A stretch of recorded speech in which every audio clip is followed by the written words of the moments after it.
Hi, welcome to module 15. In this module, we will look at how to use multiplexers to do circuit design. So, we have seen what a multiplexer is in the previous module. We will see how to use multiplexers. So, remember I mentioned that multiplexer is a basic block for designing digital circuits. So, we will see how to use a multiplexer for doing circuit design. So, the first thing that I want to establish, and this is not something that you see in many textbooks, that the multiplexer is actually a universal gate. So, if it is a universal gate, remember that we should be able to get the three basic operations not, or and AND by using the multiplexer and nothing else. So, we earlier showed how NAND is a universal gate. So, in this slide I want to show you how multiplexer is also a universal gate. So, essentially if you are given an infinite supply of multiplexers, that is enough to implement basic combinational circuits. Let us see how. Let us start with the first one. Let us say NOT. I want to see, so there are three inputs, however NOT gate will have only one input. We have to somehow control the inputs in such a way that the function f that we get is just a logical complement of the input.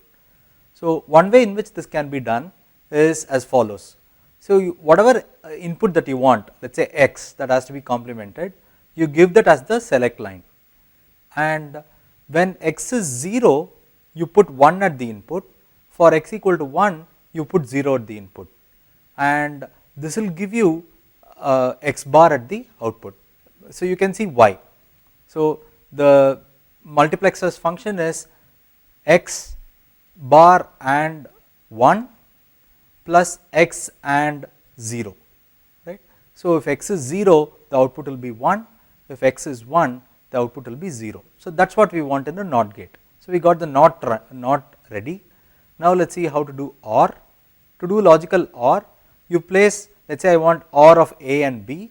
So, you place one of the inputs as the select line, and in the 1 pin you put 1. So, when A is 1, without checking B, you can say that A plus B should be 1, right. So, when A is 1, the output should be 1, when A is 0, the output should be B. So, this is the logical functionality for a OR gate. And finally, for AND, when A is 0, without checking B, you can say that the output must be 0, and if A is 1, the output should follow B. So, this is the logical circuit for a AND gate. So, you can see that if we are able to implement all the three basic operations NOT, OR and AND, so therefore, we can call a multiplexer also as a universal gate. So, the notion of a gate need not be just the basic circuit, sometimes gate is also used for slightly more complicated blocks like these.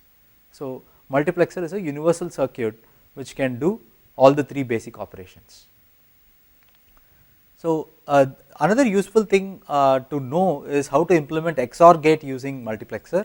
So, this requires slightly more circuitry. In this case, let us say A and B are the two inputs. So, we know that if A is 1, then we want to give B bar as the output. If A is 0, we want to give B as the output. That is the definition of XOR. So, A XOR B is A B bar plus A bar B. So, when it is A bar, which is indicated by the 0 here, when it is A bar, give B, and when it is A, give B bar. So, this is the way in which you can implement XOR. So, I would recommend that you go and think about whether you can do this without this extra inverter, because I am using another gate here, right, an inverter. Can you try and see if you can implement an XOR gate without using inverters by using only 1 2 to 1 mux? Just can you look at connections that you can do to A, B and so on to see if you can get A XOR B here. You should not use any extra gates nor any extra multiplexers, see if that is possible. So, now let us do a few design examples using multiplexers. So, let us say I am given this Boolean function here. So, W2 and W1, and I have 0 1 1 0. So, you can recognize that this is actually a multiplexer, right. So, when 0 and 1 are different, then you have a 1, when they are same, the output is 0. So, the implementation, let us say I ask you to do it using a 4 to 1 multiplexer. So, there are 4 inputs and there is 1 output. So, there are 4 input combinations possible and there is 1 output. Let us see how to do this using a 4 to 1 mux. So, one way to do that is take your, so remember a 4 to 1 multiplexer has 4 input lines and 2 select lines. So in the 2 select lines I am going to give W2 and W1 as the select inputs, and I am going to take the truth table from here and plug it in here directly, 0 1 1 0, I am plugging it in directly.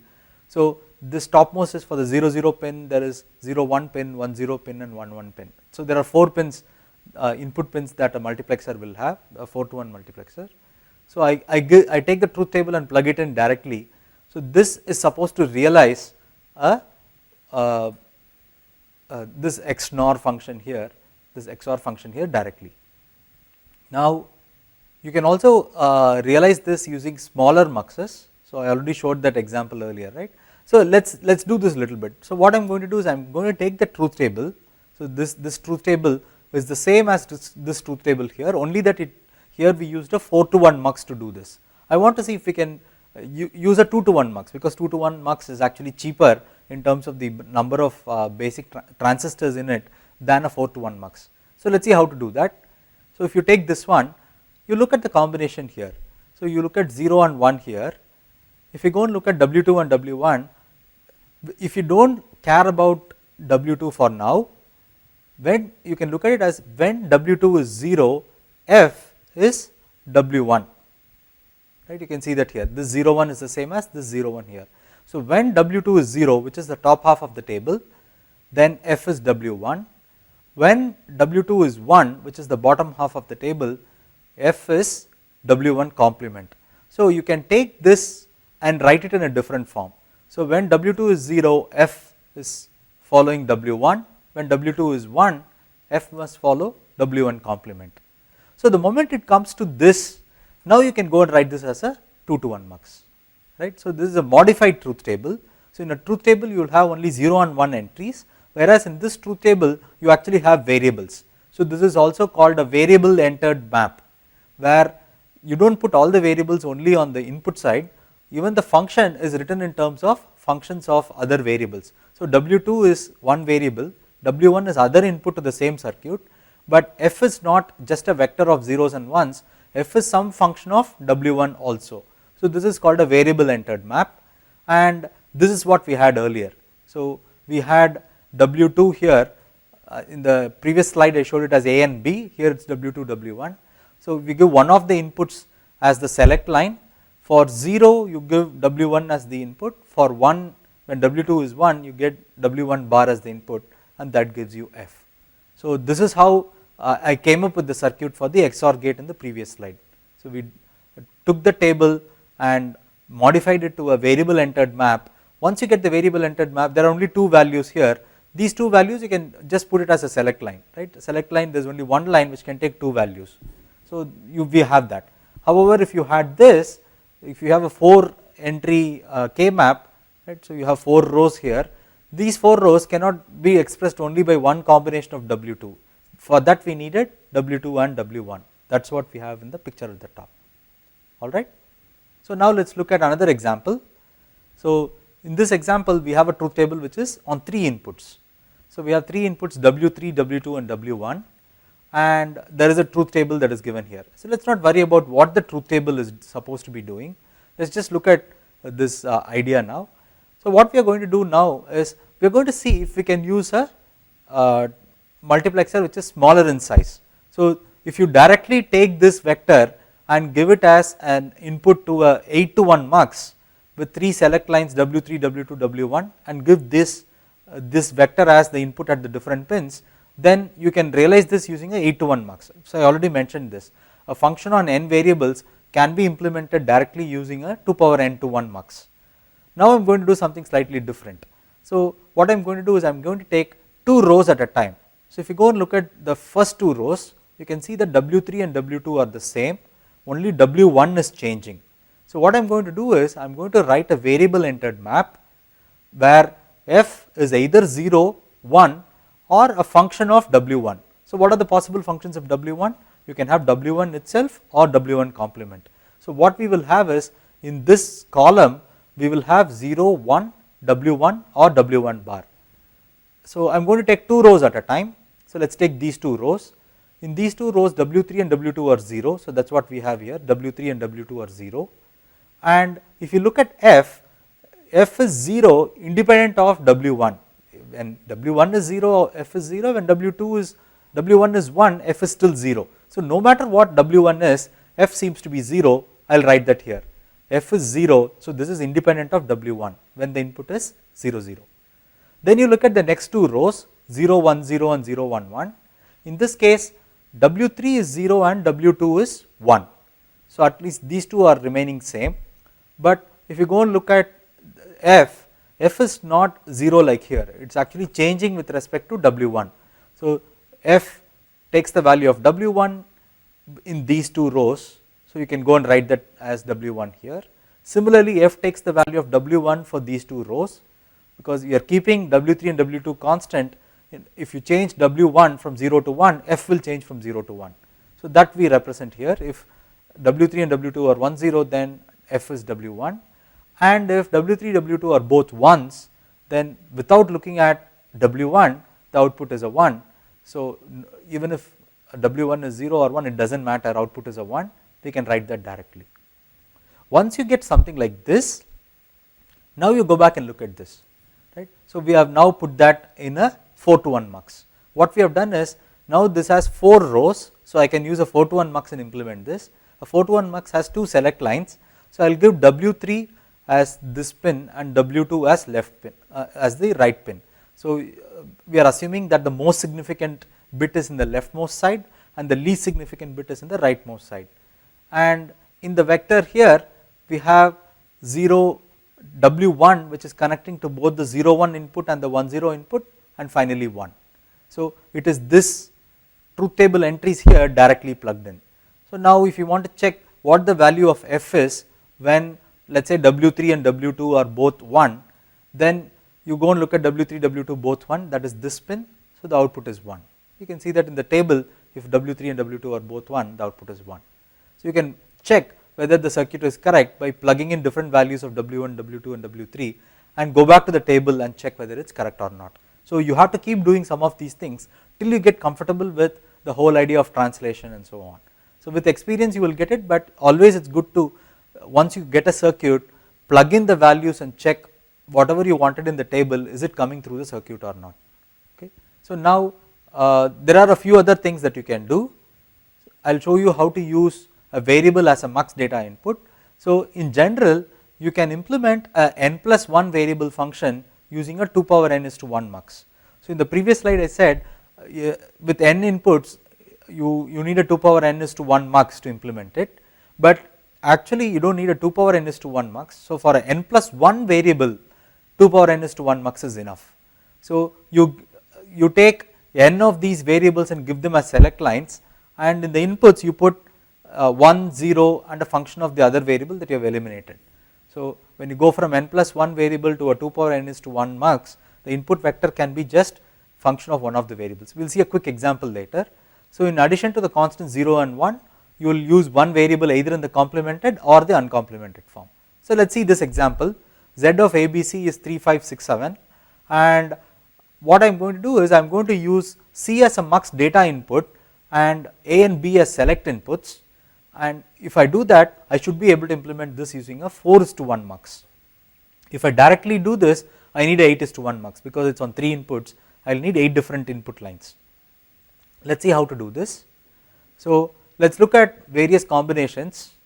This is the truth table, right. So we have the truth table from A on one side and BC on the other side, and you can see that minterm 3, minterm 5, minterm 6 and minterm 7 are all ones, right. We have that, and once we have this, right, let us see how to get C out of this. So you go and look at combinations at a time. You look at these two cells here, right. So they both are, so in this case C is changing from 0 to 1, but the output is not changing, the output is remaining at 0. Even when C changes from 0 to 1, the output is 0, so you put a 0 there directly. Here the input, if C changes from 1 to 0, F changes from 1 to 0, which means F is changing as C is changing, so you put a C there also. In these two columns, when C changes from 0 to 1, F changes from 0 to 1, which means f is following c, and in these two cells when c is changing from 1 to 0, f is remaining at 1, which means f is independent of c. So, you have 1 here. So, this is again a variable entered map for 3 inputs, and once you have something like this, you can go and implement that using a truth table, using a mux. So, you can do this, or you could have done something slightly more elaborate. So, I did it directly in the map here. You can also do this from basic Boolean functions. So, you go and look at this. We have a bar bc plus ab bar c plus abc bar plus abc. These are the terms 3, 5, 6 and 7 respectively. In each one of them, remember, because it is a min term, they are all in normal form. So, you can take c out, you then see a bar b, ab bar, ab and so this must have been so this is ab bar, which is 1 0, then you have ab and ab, alright. So, this is from 6 and this is from 7. Then a bar b, in terms of a 2 input setup, you can think about this as min term 1, ab bar would be min term 2 and ab would be min term 3. Right. Then you go and simplify that further, we can write it as c into m1 plus c into m2, then we have c bar plus c into m3, which is same as 1 into m3. Right. So, we have the function c and m1, c and m2, 1 and m3. You can rewrite that as 0 and m0, c and m1, c and m2, 1 and m3. So, now if you go and take this and put it into a 4 to 1 mux, so your c will be, so your a and b will be the inputs to the select lines, and the 4 input bits should contain 0, c, c and 1. This is exactly what we saw on the previous thing. So, we saw 0, w1, w1 and 1. So, these are my ABC instead of w3, w2, w1, this is ABC. So, what I just showed is just a way of doing this whole thing using a 4:1 mux. So, you give 0c, c1 as inputs and you a and b as the select lines, and you get z as a function of ABC. So, I am trying to show the same thing done in various different ways. Let us see another example. F of ABC is sigma of 1, 2, 4, 7. I want to do this using a 4:1 mux. So, in this case I am going to use variable a as the mux input and b and c will be the select inputs. So, I write it as sigma of 1, 2, 4, 7. These are the terms, and I can take things out, a bar into m1. So, b bar c is equivalent to m1 of a 2 variable function, bc bar is m2 of a 2 variable function, b bar c bar is m0 of a 2 variable function, and bc is m3 of a 2 variable function. So, now you have, in terms of 2 variable things, m1, m2, m0, m3, and there are inputs a bar and so on. Now, you can implement this using a 4:1 mux. You give b and c as the inputs. For input 0 and input 3, a should go uncomplemented. So, the 0th pin and the 3rd pin get uncomplemented versions of a. For min term 1 and 2, it is supposed to get a bar. So, you put a inverter here. So, a bar goes to D1 and D2 inputs. So, you can go and check whether this is implementing the Boolean function that we needed. So, it is relatively straightforward. So, this way of doing, we will see something called Shannon's expansion at the end of the module. What we are doing is what is called Shannon's expansion. We will see that at the end of this module.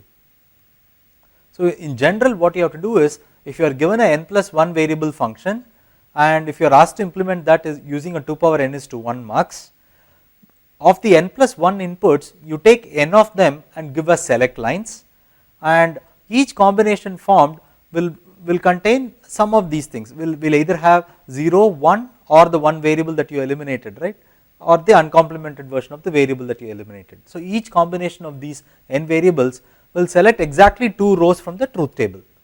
So, then you do a truth table to multiplexer mapping. So, what you do is, let us assume that we have the inputs I1, I2, In up to In plus 1 and the function is f. Then what you can do is, you go and look at 2 rows at a time. You take these as select inputs and you take 2 consecutive rows of In plus 1. So, whenever it is 0, 1, if it is 0, 0, then f is 0 itself. If you say that for 0, 1 this is 0, 1, then f is the same as in plus 1. If it gets to 1 0, then it's in plus 1 complement, or if it remains at 1 1, it's at 1. So I am not saying that there is a 4 output function. If f is a single output function and if it takes the value 0 0 for these two rows, then you put a 0. If it's 0 1, you put in plus 1. If it's 1 0, you put in plus 1 complement. If it's 1 1, you put 1. And you do this for every pair of two rows. You take two rows at a time starting from the top, and you do this for every pair of two rows at a time, and you will have to do this 2 power n times. So you will have 2 power n vector the output, which is in terms of 0 1 and in plus 1. That is the general way to do this. So let us do that as a specific example now. I have given you some function here f, and we want to implement this using a 8 to 1 mux. So it is a 4 input function, which means we should be able to implement this using a 2 power 3 is to 1 mux or a 8 input mux. What we are going to do is we are going to keep the left columns as it is, ABC we are going to keep it as it is, and I am going to take two rows at a time and see what the function f is.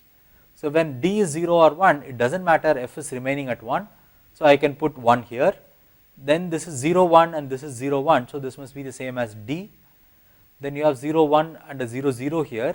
So for these two rows, even if d switches, f is at 0, so I will put a 0 here, 1 1 will make a 1, 1 0 will make a d complement, 0 1 will make d, and so on, and we have a vector f which is in terms of d now. Now you can get rid of this column d and get rid of this vector here. What you have is ABC and f in terms of 1d d bar and 0. So you take this 1d 0 1 d bar d d bar d bar, you plug that here directly, 1d 0 1 d bar d d bar d bar. You put that in the appropriate pins though. So d0 input should correspond to 1, d1 input should correspond to d, and so on, and the three select lines are A, B and C. You give them in the same order from the highest bit to the lowest bit. That is the order that we have taken. So this is one way in which we can do circuits using muxes. So I am going to show now how to do this in the K-map itself. So let us see this simplified form here. I have used 1d, d bar and 0. Let us see another way to think about the same problem. So what I am going to do is, instead of a 4 variable K-map, I am going to use a 3 variable K-map. So in the 3 variable K-map, I am using only A, B and C. I am not going to use D as an input. And what I am going to do is, I am going to take two rows at a time and I am going to do something different. So in the left top corner of every cell, I am going to put the value of f when d equal to 0 for that cell, and in the bottom I am going to put the value of f when d equal to 1, but corresponding to the combination ABC. So when A is 0, B is 0 and C is 0, for d equal to 0 whatever it is, I am going to put at the left top, when d equal to 1 I am going to put it at the right bottom. So that will be 1 and 1, right. So these are the two values. So this is for d equal to 0, this is for d equal to 1. I am going to do the same thing for the other cells also. So when A is 0, B is 0 and C is 1, it is 0 and 1 here, I put that in the diagonal here. Then for 1 0, it is 0 0, so I put that in the diagonal here, and for 1 1, for this combination, for A equal to 0, B equal to 1 and C equal to 1, that is this set of rows, and I take 1 1 here and put that in the diagonal. I can do that for all the other cells also. Now what we can do is, you go and look at this here.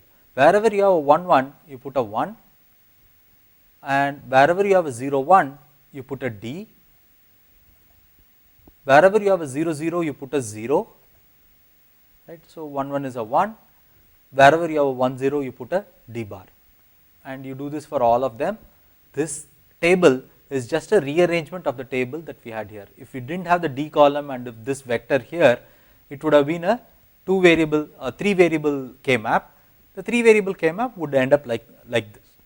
So this is another way in which you can do this. So now I am going to take you to through other few examples. So at this point I want you to acquire one basic skill. So one basic skill that is needed for you to do a lot of logic design is this.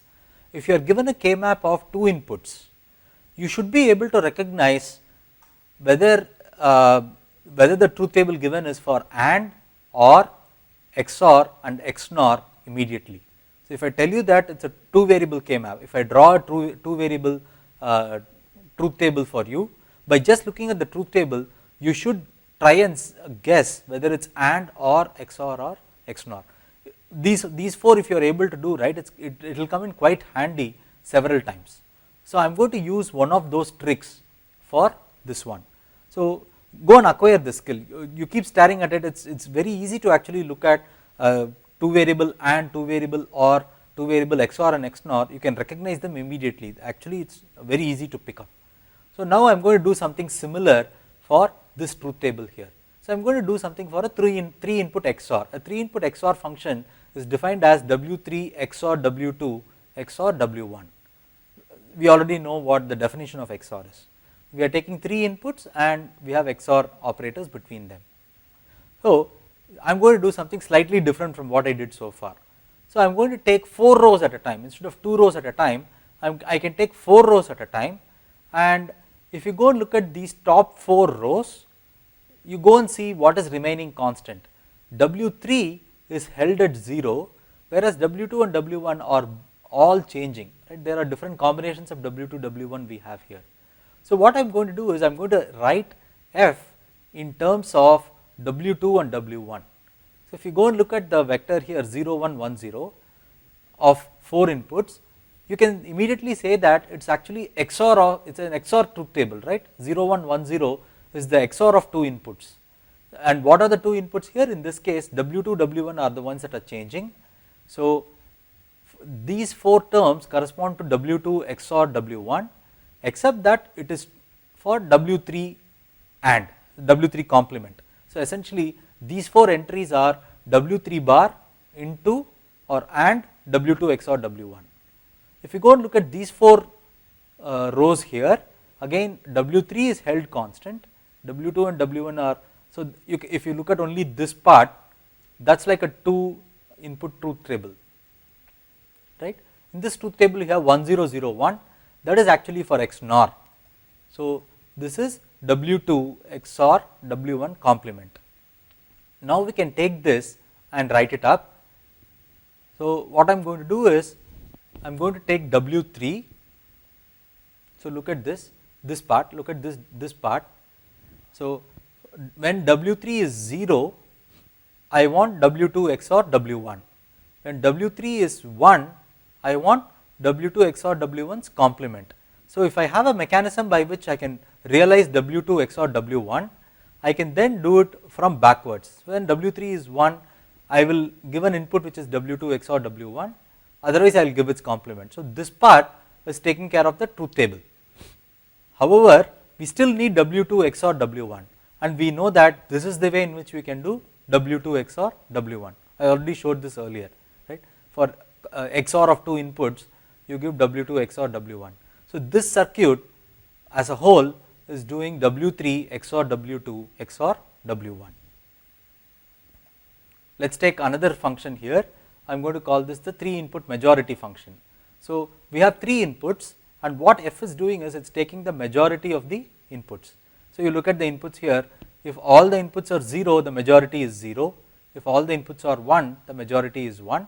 Otherwise, of the 3, if let us say one of them is one value and 2 of them are a different value, whatever is majority, that will be the output. So you take this row here 0, 1, 1, there are majority 1s and a minority 0, so the output is a 1. And if you have, so in this row there are 2 zeros and a 1, so majority is 0 here and so on. This is called a 3 input majority function.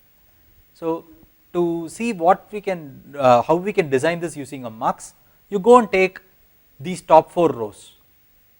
The top 4 rows, when we combine, you can see that it's actually a truth table for AND. Only the last one is 1, the other 3 are 0. So you can write this as W2 and W1, and you take these 4 rows, if you group them, right, this is the truth table for a 2 input OR, right. So in this case W2 or W1. So when W3 is 0, F is W2 and W1. When W3 is 1, F is W2 or W1. So let us see how to implement this using a mux. So in this case W3 is enumerated, so I will implement that using a 2 to 1 mux. So I give W3 as the select line for a 2 to 1 mux. When it's 0, I want to give W2 and W1 as the input. You can see that here W2 and W1 is going as the input here. When W3 is 1, you want to give W1 or W2 as the input. So this function f is using a mux and 2 discrete gates and implement a circuit. So these exercises, right, I have been telling implement using only NAND and implement using only mux and so on. There is nothing really holy about using only mux and whatnot. So it depends on what gates you have at your disposal. So if you have 2 to 1 muxes, you can implement the AND using 2 to 1 mux or using 2 to 1 mux and so on. But what if I gave you one AND gate, one OR gate and one multiplexer? So this is an engineering problem. You have to somehow take the problem, decompose that in such a way that you can use the resources that are available and realize the circuit. So what I am trying to show here is you do not have to use 2 to 1 muxes always to do this. In this example, if I had an AND OR and a 2 to 1 mux, it is enough to design this circuit. I do not have to ask for 3 2 to 1 muxes or 1 4:1 mux and so on. I do not need it. So now I will bring you to this famous expansion theorem called the Shannon's expansion theorem. So Shannon's expansion theorem is very useful. So in all the things that I have done so far, I actually use Shannon's expansion without explicitly saying that to you. So let us look at what the theorem says. F of n variables, so it is any logical function on n variables x1, x2, so on up to xi up to xn. So these are a function of n variables. Then I should be able to pluck xi out, which can be any of the xi's. So in this case, we have picked some xi out. So it could be x1, x2, x3, x5, x100, it could be any of them. You can write f as a composition of 2 functions. So you have xi complement and f of x1 to xn plus xi and f of x1, x2 up to xn, except that wherever it is xi as a variable, you substitute the constants 0 and 1. So you can see it is a very subtle thing, but watch out. So here it is a function on n variables x1 to xn. This term is not a function on n variables, it is a function on n minus 1 variables and a constant 0. Similarly, this one is a function on n minus 1 variables and a constant 1. So we call this the 0 cofactor of f, and this is the 1 cofactor of f with respect to xi. So you take the 0 cofactor of f with respect to xi, and it with xi complement. You take the 1 cofactor of f with respect to xi, and it with xi, logically or these two. Shannon's expansion says you can write this in this form. Why is this interesting? So one way to think about this is, if you go and think in terms of a mux, if I have select bar into something plus select into something, you can see the structure, right? It is very similar. This is, if xi is the select line, then select bar into some f of some n minus 1 input function plus select into f of some n minus 1 input function. So that is why it is interesting. So if you write it in this form, then you can write the output as select bar into d0 plus select into d1, that is a 2 to 1 mux. What you can do is you put xi as the select line and put f of x1, x2 so on with a 0 substituted for xi in xn, and f of x1, x2 so on up to, and 1 substituting for xi in xn, give that as your inputs d0 and d1, and that will give you the function f of x1, x2 up to xi and xn. So this is a very interesting thing, and this is a very fundamental theorem. It is very useful in taking a circuit, taking a Boolean function and decomposing that in terms of multiplexers. We will see a quick example. So let us say I have a function wx, yz, I want to write it in terms of Shannon's expansion. The first thing I am going to do is I am going to accumulate all the w bar terms together and all the w terms together. What do we have for w bar? So you have this term x bar z is supposed to be a w bar x bar z plus a w x bar z. So you have that, and this x bar y bar also is a w bar x bar y and a w x bar y, so you have that. So you can see this, you put w equal to 0, so let me do this on paper here.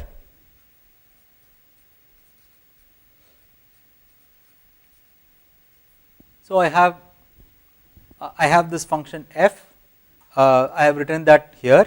I will evaluate the function at w equal to 0. So this is my 0th cofactor. When w equal to 0, so this term is 0, and this term is 0. So, it is x bar y bar plus x bar z. When w equals 1, you put 1 here, right. So, this is x bar, the second term will be there as x bar y bar, third term will be as z bar, fourth term will be x bar z. Break, start. So, w bar into x bar y bar plus x bar z. So, this is for when w equal to 0 and this is for when w equals 1. You can simplify both of them, x bar y bar plus x bar z remains as it is. This one can be simplified further as x bar plus z bar. So, now you have w bar into function when f when w is 0 plus w into the function when w is 1. So, you can do it in this form. You give w as a select line, you put x bar y bar plus x bar z at the d naught input, x bar plus z bar at the d1 input. Now, you have to implement these functions also, right. Nobody is going to give you these things directly, you want to implement this further, right. So, I want to break it down in terms of x and y and so on. So, this I am going to write it in terms of x first. So, I take x out, when x is 0 it is y bar plus z, when x is 1 this is 0. So, that is what we have here, and for this part again I am going to do the same thing. When x is 0 then this function is 1, when x is 1 the function is z bar. So, that is what we have here. So, these terms are taking care of one more level. So, we are going to put x as the select lines for these. So, you can see that here x is coming as a select line to 2 muxes. This mux is implementing x bar y bar plus x bar z and this mux is implementing x bar plus z bar. And now, here we have z bar 1 0. So, all these are okay, but we have a 2 input function here y bar plus z. We can now break it down further and get something very similar. So, now if you go and look at what is given to the circuit, I am giving 1 z, y, z bar, x and w. These are all basic variables or their complements and some constants. So, this is okay. So, now this circuit is taking only 1 x, y, z bar, x, w and 0 as inputs. All these are easily derivable. So, we have used Shannon's expansion and what we have done is we have first removed w from it, then we have removed x from it, and in this one we have removed y from it. So, this will be only a function of z and 1, this will be a functions of only y, z and 1 and 0. Here you will have a function of x, y, z and 1 and 0, if maybe in some examples you may also get 1 and 0 here. So, this is the use for Shannon's expansion. It is a very useful thing. So, the final block that is important for combinational circuits is what is called a demultiplexer. It is inverse of a multiplexer. So, based on the select lines 0 0 0 1 1 0 or 1 1, it will take one single input and place that on one of the 4 outputs. So, if z is whatever input you give here, if you put 0 0, z will be copied to d naught, otherwise it will be copied to d1 or to d2 or to d3. The primary difference is all the other ones will get a 0. So, if 0 0 is given as a select line, z is going to go to d naught, all the others will be given as 0. Similarly, when this is 1 0, then z will be given to d2, all the others will be kept as 0. So, you can see that it has similarity. So, muxes and multiplexer and demultiplexer has some similarity to what we have seen earlier. So, we have seen encoders and decoders and we are now seeing multiplexers and demultiplexers. They are all related somehow, right. So, I suggest that you go and think about what is this demultiplexer closest to. So, it has one input, it has 4 outputs and 2 extra lines. Go and think about what is the basic block that you have seen before which it resembles the most. So, this brings me to the end of module 15 of this week 3, and in the next module we are going to look at Verilog, and I am going to use some examples that we have seen so far and show you how to write Verilog code. So, see you in a little while. Thank you.